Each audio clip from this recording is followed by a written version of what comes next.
먼저 하나님의 말씀 사무엘상 24장 11절을 봉독하겠습니다.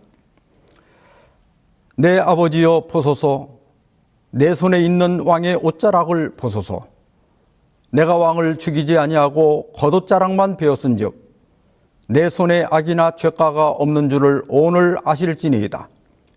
왕은 내 생명을 찾아 헤아려 하시나 나는 왕에게 범죄한 일이 없나이다.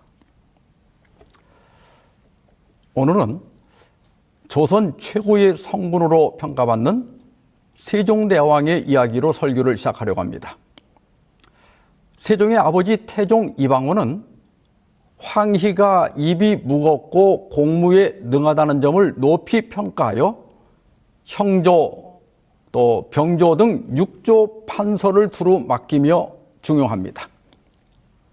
그러나 태종이 양녕대군을 폐위하고 충녕대군을 세자로 책봉하려 하자 장자를 폐하고 셋째를 세우는 것은 도리에 어긋난다며 한사코 반대합니다. 분노한 태종은 황희를 서인으로 폐한 후 남원으로 유배를 보냅니다. 충녕대군은 1418년 6월에 세자로 책봉되고 약 2달 후에 조선 제4대 왕으로 즉위합니다. 이분이 우리가 잘 아는 세종대왕입니다. 세종은 왕위에 오른 후 자신을 그토록 반대했던 황희를 다시 한양으로 불러올립니다. 신하들이 전하의 앞길을 막았던 자라며 강력하게 반대하자 세종은 이렇게 말했다고 합니다. 그는 사사로운 감정으로 나를 반대한 것이 아니라 나라의 원칙을 지키려다 그리한 것이다. 그의 능력이 아깝다. 세종은 개인적인 앙금을 내려놓고 황희를 복권시킨 후에 세종 9년에 영의정에 임명했고 무려 18년 동안이나 국정을 맡깁니다. 그 결과 훈민정음을 창제하고 또 과학의 발전, 공법 제정과 사군 육진 개척 등 조선의 황금기가 만들어집니다. 세종은 왕의 자리는 복수하는 자리가 아니라 인재를 품어 나라를 세우는 자리임을 보여준 것입니다. 오늘 우리가 살펴볼 다윗의 이야기가 바로 그렇습니다. 지난 시간 우리는 하나님께서 다윗을 광야 학교로 보내 그의 신앙적 결함을 수정하고 성품의 모난 부분들을 깎아내는 과정을 살펴보았습니다. 놉과 또 가드, 아둘람을 거치며 다윗은 깎이고 다듬어졌습니다. 오늘 살펴볼 사무엘상 23장부터 26장까지는 광야 학교의 심화 과정이라 할 수 있습니다. 사울의 집요한 추격을 피해 도망하는 다윗의 반응에서 그가 이스라엘의 왕이 되기에 합당한 성품과 자질들이 드러나는 것을 보게 될 겁니다. 자, 이제 심화 과정 첫 번째 교실 그일라로 가보겠습니다. 사무엘상 23장 1절과 2절입니다. 어떤 사람이 다윗에게 말하여 이르되 보소서 블레셋 사람들이 그일라를 쳐서 그 타작마당을 탈취하더이다 하는지라. 이에 다윗이 여호와께 묻자와 이르되 내가 가서 이 블레셋 사람들을 치리까 하니 여호와께서 다윗에게 이르시되 가서 블레셋 사람들을 치고 그일라를 구원하라 하시니라. 지도에서 보는 것처럼 그일라는 아둘람 굴에서 남쪽으로 약 5km 떨어진 작은 성읍입니다. 다윗이 갓 선지자의 권고를 따라 유다 땅에 들어와서 헤렛 수풀에 머물고 있을 때 블레셋 군대가 그일라의 타작마당을 약탈하고 있다는 소식을 듣게 됩니다. 이 소식을 듣고 가장 먼저 한 일이 무엇입니까? 하나님께 물은 겁니다. 이것은 다윗이 진정한 신앙인으로 거듭났다는 것을 의미합니다. 아무리 급한 상황이라도, 아무리 정의로운 일이라도 먼저 하나님께 물어야 합니다. 전에는 자기 생각대로 자기 직관을 믿고 움직였습니다. 그런데 그 결과가 무엇이었습니까? 제사장들과 백성들이 몰살을 당하고 가드에서는 미친 채 해서 겨우 목숨을 건졌습니다. 그러나 이제는 달라졌습니다. 어떤 일을 하기 전에 먼저 하나님께 묻는 사람이 된 겁니다. 그런데 다윗은 어떻게 하나님께 물었을까요? 당시 다윗 곁에는 선지자 갓이 있었습니다. 그래서 다윗은 갓을 통해 하나님께 물은 겁니다. 지금도 우리는 하나님께서 구별하신 종들을 통해 도움을 받을 수 있습니다. 그런데 문제가 생깁니다. 하나님은 블레셋을 치고 그일라를 구하라고 하셨는데 부하들이 반대하는 겁니다. 지금 숨어 지내는 처지에 군대를 움직이면 우리 은신처가 사울에게 알려질 것이 아니냐는 겁니다. 부하들의 말도 일리가 있지 않습니까? 다윗이 어떻게 합니까? 다윗이 여호와께 다시 묻자온대 여호와께서 대답하여 이르시되 일어나 그일라로 내려가라 내가 블레셋 사람들을 내 손에 넘기리라 하신지라. 부하들이 반대하자 다윗은 다시 여호와께 물었습니다. 하나님께서 승리를 약속하자 그제서야 출동하여 블레셋을 크게 쳐부수고 그일라 백성들을 구원합니다. 이때 사울에게서 도망한 아비아달이 에봇을 가지고 옵니다. 이제 다윗은 언제든지 하나님께 물을 수 있는 제사장적 통로를 갖게 됩니다. 아니나 다를까 다윗이 그일라를 구했다는 소식이 사울에게 전해집니다. 다윗이 그일라에 온 것을 어떤 사람이 사울에게 알림해 사울이 이르되 하나님이 그를 내 손에 넘기셨도다. 그가 문과 문 빗장이 있는 성읍에 들어갔으니 갇혔도다. 그일라 성읍이 약탈당할 때 아무것도 하지 못한 사울은 다윗이 해낸 일을 고마워하기는커녕 군대를 총동원하여 그일라로 향합니다. 이 소식을 들은 다윗은 제사장 아비아달에게 에봇을 가져오라고 합니다. 그리고 하나님께 물었습니다. 주의 종이 들은 대로 사울이 내려오겠나이까? 여호와께서 이르시되 그가 내려오리라 하신지라.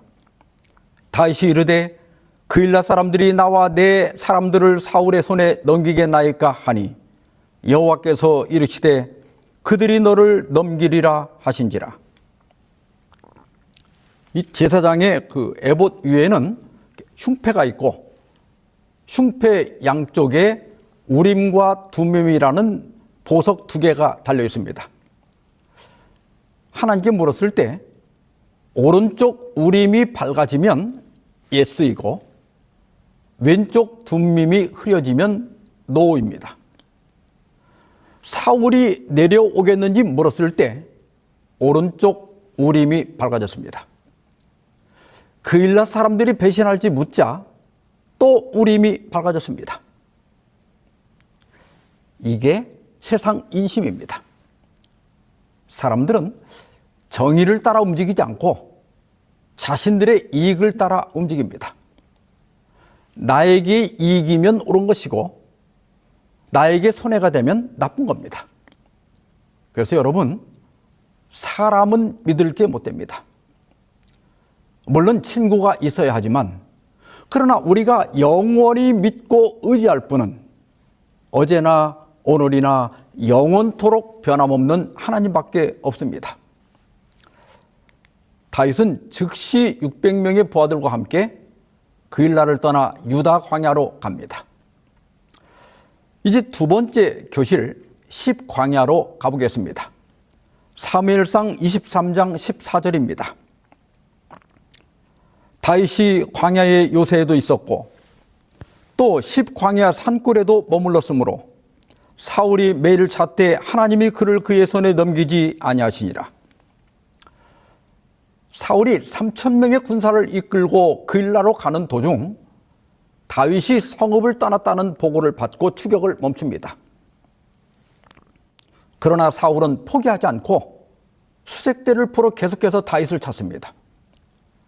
다윗도 정찰대를 띄워서 사울의 움직임을 파악하고 유다 광야의 여러 은신처에 몸을 숨기며 도망합니다.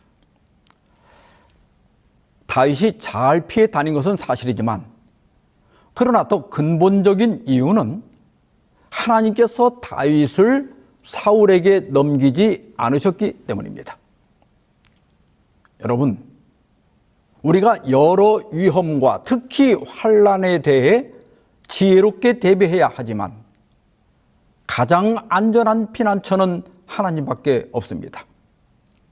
우리가 하나님을 의지하고 나의 안전을 하나님께 맡길 때 악한 자가 털끝 하나 건드리지 못하는 겁니다. 다윗은 마침내 10광야 산골에 도착합니다. 지도에서 보시는 것처럼 이곳은 헤브론에서 동남쪽으로 6km 떨어진 고원지대에 있는 마을입니다. 지도에서 보시는 것처럼 다윗이 숨은 10광야 산골은 해발 915m인 두 개의 산이 있고 산 사이에는 깊은 계곡이 있습니다. 꼬불꼬불하고 또 깊은 골짜기는 다윗의 군사들이 숨기에 최적의 은신처였습니다. 다윗의 군사들은 그림과 같이 골짜기에 숨고 언덕에 감시병을 배치하여 주변을 살필 수 있었습니다. 그러나 광야에서 살아간다는 것은 결코 쉬운 일이 아닙니다. 매일 매 순간이 두려움과 불안의 연속이고 특히 600명이나 되는 군사들의 물과 식량을 구하는 것도 보통 일이 아니었습니다. 그러나 하나님은 자신을 믿고 의지하는 사람들을 결코 내버려 두지 않습니다. 사도 바울은 고린도서 1장 3절 4절에서 이렇게 말했습니다. 찬송하리로다. 그는 우리 주 예수 그리스도의 하나님이시요 자비의 아버지시요 모든 위로의 하나님이시며 우리의 모든 환난 중에서 우리를 위로하사 우리로 하여금 하나님께 받는 위로로서 모든 환난 중에 있는 자들을 능히 위로하게 하시는 이시로다. 우리 하나님은 어떤 분입니까? 모든 위로의 하나님입니다. 그래서 우리의 모든 환난 중에서 우리를 위로하는 분이십니다. 다윗과 그의 군사들이 두려움과 낙심 가운데 있을 때 누가 찾아옵니까? 사무엘상 23장 15절 16절입니다. 다윗이 사울이 자기의 생명을 빼앗으려고 나온 것을 보았으므로 그가 10광야 수풀에 있었더니 사울의 아들 요나단이 일어나 수풀에 들어가서 다윗에게 이르러 그에게 하나님을 힘있게 의지하게 하였는데, 우리 성경에 수풀로 번역했지만 지명이기 때문에 그냥 호레시라고 음역하는 것이 옳습니다. 호레시는 수목이 우거진 높은 곳이라는 뜻입니다. 그런데 여러분, 요나단이 어떻게 알고 찾아왔을까요? 사울이 보낸 수색대원 중 누군가가 요나단에게 알려주었을 겁니다. 이것은 사울의 군대 중에 다윗을 동경하는 군인들이 있다는 증거입니다. 요나단은 다윗에게 말합니다. 두려워하지 말라. 내 아버지 사울의 손이 내게 미치지 못할 것이요 너는 이스라엘의 왕이 되고 나는 내 다음이 될 것을 내 아버지 사울도 안다 하니라. 이 얼마나 아름다운 우정입니까? 그리고 다윗과 그를 따르는 군사들에게 얼마나 큰 힘이 되었을까요? 요나단은 신랑의 음성을 듣고 기뻐하는 친구의 영성을 가진 사람이었습니다. 그는 다윗이 먼저 왕이 될 것을 인정합니다. 그리고 시기하거나 질투하는 대신 오히려 다윗과 그의 부하들을 격려하고 용기를 줍니다. 그들은 여호와 안에서 다시 언약하고 헤어집니다. 이것이 요나단과 다윗의 마지막 만남이었습니다. 요나단이 다녀간 후에 다윗이 지은 시가 시편 11편입니다. 1절로 3절을 보겠습니다. 내가 여호와께 피하였거늘 너희가 내 영혼에게 새같이 내 산으로 도망하라 함은 어찌함인가. 악인이 활을 당기고 화살을 시위에 먹이며 마음이 바른 자를 어두운 데서 쏘려 하는도다. 터가 무너지면 의인이 무엇을 하랴. 스코틀랜드의 메리 여왕이 단두대 앞에서 무릎을 꿇고 사형 집행을 기다릴 때 이 시를 암송했다고 합니다. 내가 여호와께 피했다는 것은 여호와를 신뢰하여 의지한다는 뜻입니다. 그러나 그의 동료들은 새처럼 산으로 도망하라고 권고합니다. 왜냐하면 터전이 무너진 마당에, 다시 말해 왕은 정의를 잃었고 권력을 가진 자가 제 멋대로 하고 있는데 당신이 아무리 의롭다 한들 도망하는 것 외에는 할 수 있는 것이 없다는 겁니다. 4절로 6절은 동료들의 권고에 대한 다윗의 응답인데 4절만 보겠습니다. 여호와께서는 그의 성전에 계시고 여호와의 보좌는 하늘에 있으며 그의 눈이 인생을 통촉하시고 그의 안목이 그들을 감찰하시도다. 동료들은 땅을 보지만 다윗은 하늘을 봅니다. 동료들은 활을 보지만 다윗은 보좌를 봅니다. 그들은 무너지는 터를 보지만 다윗은 하늘의 성전을 봅니다. 그들은 어둠 속의 화살을 보지만 다윗은 하나님의 감찰하시는 눈을 봅니다. 다윗의 고백은 이것입니다. 왕좌는 흔들려도 하나님의 보좌는 흔들리지 않는다. 정치 질서는 무너져도 하나님의 통치는 무너지지 않는다. 사울은 나를 감시하지만 하나님은 사울을 감찰하신다.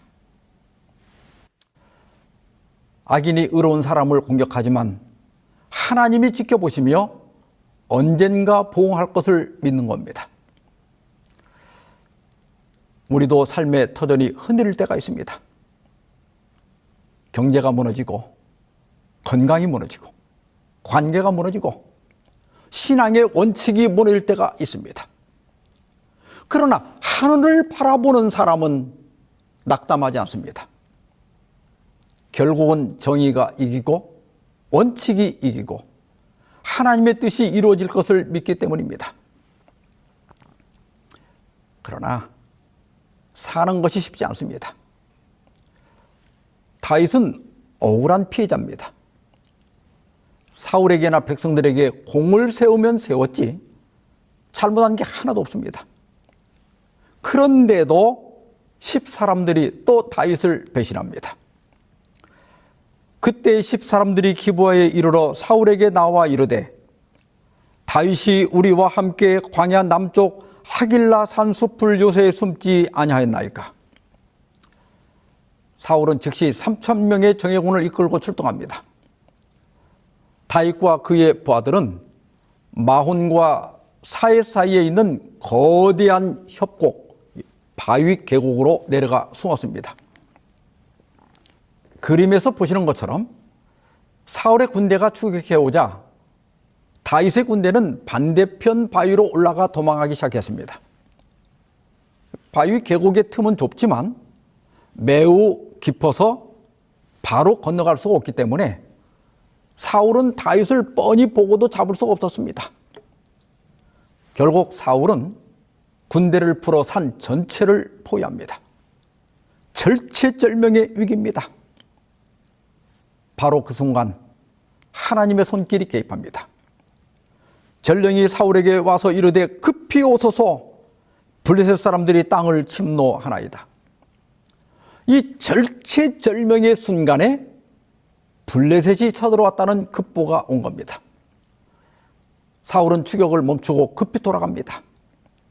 그래서 그곳을 셀라 하마느곳이라고 불렀는데 분리의 절벽이라는 뜻입니다. 우연히 때맞춰 블레셋이 쳐들어온 것처럼 보이지만 이 모든 일에 하나님께서 개입하고 계신 겁니다. 하나님께서 환경을 지배하시고 상황을 바꾸시고 때를 정하시고 끝내는 우리를 구원하실 겁니다. 이제 세 번째 교실 엔게디 광야로 가보겠습니다. 사무엘상 24장 1절 2절입니다. 사울이 블레셋 사람들을 따르다가 돌아오매 어떤 사람이 그에게 이르되 보소서 다윗이 엔게디 광야에 있더이다 하니 사울이 온 이스라엘에서 택한 사람 3,000명을 거느리고 다윗과 그의 사람들을 찾으러 들염소 바위로 갈새. 지도에서 보시는 것처럼 엔게디는 사해 서쪽 해안에 있는 오아시스입니다. 험준한 절벽과 많은 동굴이 있어 숨기에 좋은 곳입니다. 블레셋이 물러가자 사울은 다시 다윗을 잡으러 갑니다. 들염소 바위에 이르렀을 때 갑자기 용변이 마려운 겁니다. 마침 길가에 양울이라는 천연 동굴이 있는 거예요. 이 동굴은 양치기들이 날씨가 나빠지면 양들을 보호하기 위해서 피신하는 곳입니다. 사울이 볼일을 보러 굴에 들어갔을 때 그 굴의 깊은 곳에 다윗과 그의 부하들이 숨어 있었습니다. 사무엘상 24장 4절입니다.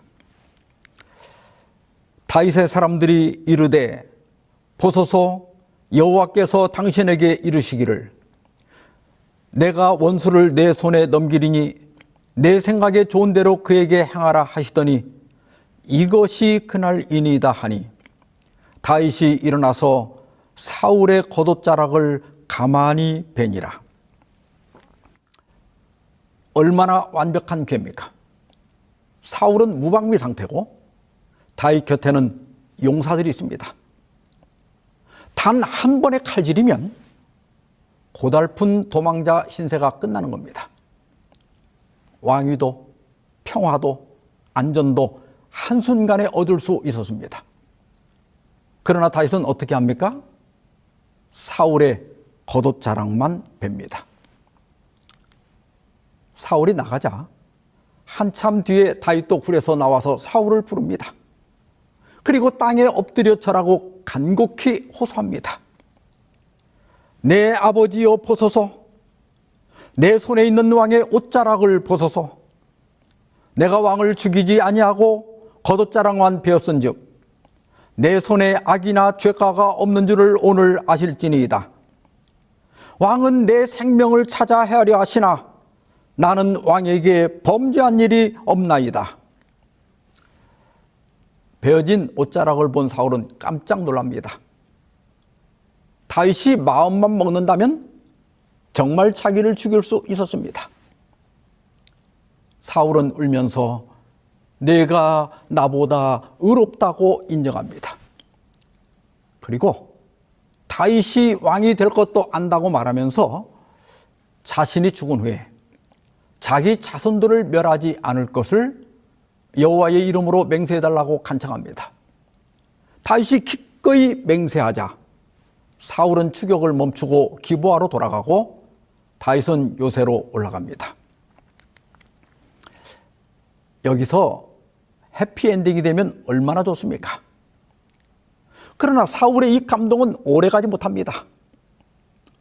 이제 네 번째 교실 10광야로 가보겠습니다. 사무엘상 26장 1절 2절입니다. 10사람이 기브아에 와서 사울에게 말하여 이르되 다윗이 광야 앞 하길라 산에 숨지 아니하나이까 하매 사울이 일어나 10광야에서 다윗을 찾으려고 이스라엘에서 택한 사람 3,000명과 함께 10광야로 내려가서 이 사건 직전에 사무엘이 죽습니다.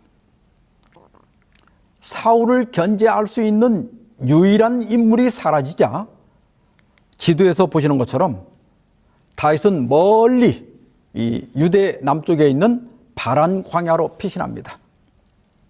그러나 거기는 사막지대인데다가 약탈로 살아가는 종족들이 있어서 오래 머물 수가 없었습니다.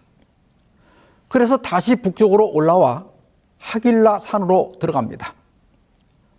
그러나 이를 본 10사람들이 또 사울에게 밀고 갑니다.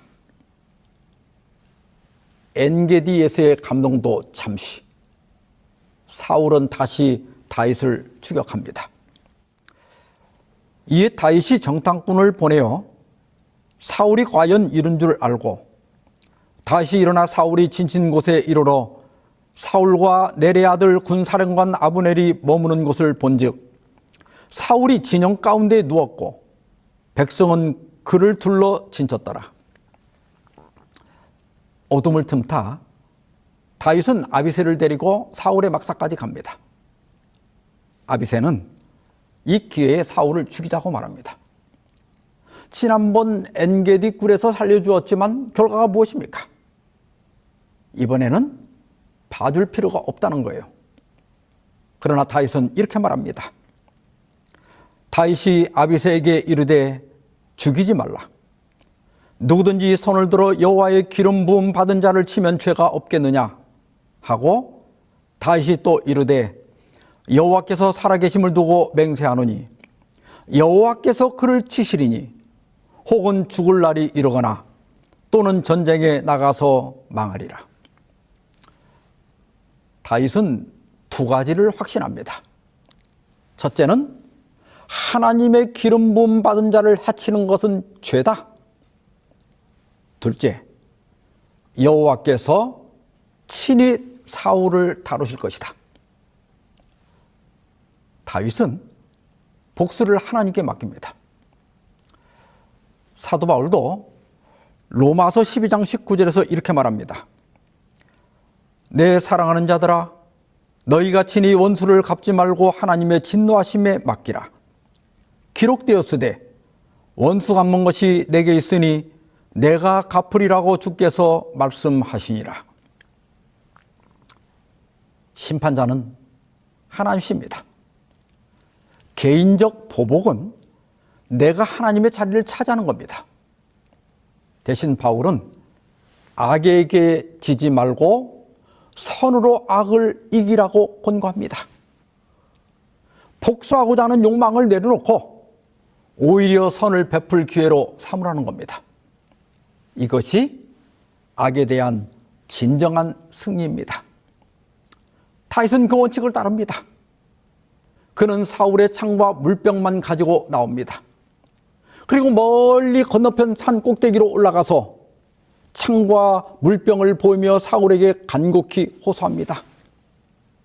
여기 왕의 창과 물병을 보십시오. 지난번 엔게디서처럼 이번에도 왕을 해칠 수 있었지만 저는 그렇게 하지 않았습니다. 사람들의 모함을 믿지 마십시오. 사울은 자기 잘못을 시인하고 다시는 너를 해치지 않을 테니 돌아오라고 호소합니다. 그러나 다윗은 사울에게 돌아갈 수 없었습니다. 사울이 언제 또 변할지 모르기 때문입니다. 결국 각기 헤어져 자기의 길로 갑니다. 사랑하는 성도 여러분, 오늘 광야 학교 심화 과정에서 다윗은 가장 어려운 과목을 통과했습니다. 그것이 뭘까요? 바로 원수 사랑입니다. 이것은 다윗이 왕이 될 자격이 있는지 하나님의 마음에 합한 사람인지를 시험하는 과목이었습니다. 그리고 다윗은 그 시험을 통과했습니다. 사랑하는 여러분, 나의 사울은 누굽니까? 나를 욕하고 나를 괴롭히고 나를 해치려는 사람이 있습니까? 그렇다면 우리도 같은 시험을 치르고 있는 겁니다. 하늘 왕국에 들어갈 자격이 있는지, 예수님을 닮았는지 시험받고 있는 겁니다. 까닭없이 나를 추격하는 사울을 용서하는 것은 결코 쉬운 일이 아닙니다. 인간의 힘으로는 불가능합니다. 그러나 다윗과 함께 하신 하나님은 오늘 우리와도 함께 하십니다. 성령께서 우리에게 능력을 주실 겁니다. 복수는 하나님께 맡기시기 바랍니다. 가능하다면 원수를 위해 기도하십시오. 그것이 광야 학교를 통과하는 길이고 다윗처럼 하나님의 마음에 합한 사람이 되는 길입니다. 모쪼록 우리도 원수 사랑 과목을 잘 수료하여 하나님 나라의 백성으로 온전히 세워지기를 바라며 오늘 말씀을 마치겠습니다. 기도하십시다. 자비하신 하나님 아버지, 삶의 터전이 무너지고 억울하고 고달픈 광야길을 걷게 될 때 다윗처럼 주님의 변함없는 보좌를 바라보게 하옵소서. 미움과 원망과 복수심을 내려놓고 모든 심판을 주님께 맡길 믿음을 주시옵소서. 악을 선으로 이길 힘을 주시어 날마다 예수님을 닮아가고 하나님의 마음에 합한 자로 살게 하여 주시옵시기를 예수님의 이름으로 기도하옵나이다. 아멘.